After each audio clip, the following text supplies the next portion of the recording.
Удаленно значит комфортно и безопасно. С 1 июля 2020 года заявки на технологическое присоединение к электрическим сетям принимаются через интернет.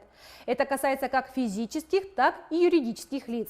Об удобствах онлайн-системы смотрите наш следующий репортаж.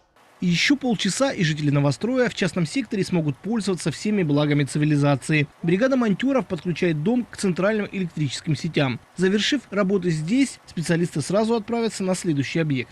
Заявок очень много. В день 5-6. По всему городу, везде. Частный сектор в основном. Заявки на технологическое присоединение идут беспрерывным потоком. Если раньше их принимали в центре обслуживания потребителей, то теперь энергетики предлагают горожанам пользоваться удаленными сервисами. Удаленный способ позволяет избежать очередей, просто и быстро заключить договор на технологическое присоединение к электрическим сетям и полностью исключает бумажный документооборот.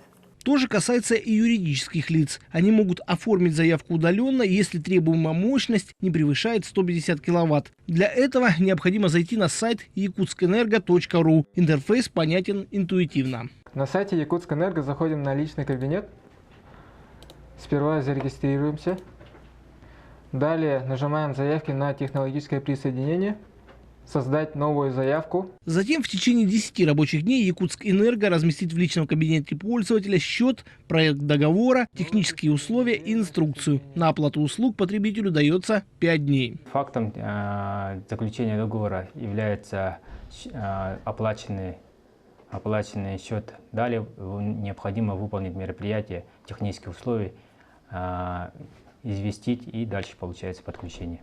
Уже в следующем году здесь будет стоять новый многоквартирный дом. Застройщик прошел все необходимые процедуры, и теперь на месте работает бригада монтёров. Сегодня мы выполняем работу по подключению, технологическому присоединению новой комплектной трансформаторной подстанции «Стройка» на Ильминской. Обеспечить надежность энергоснабжения, создать комфорт и сохранить здоровье потребителей – главные принципы, которыми сегодня руководствуются якутские энергетики, постоянно совершенствуя все технологические и организационные процессы.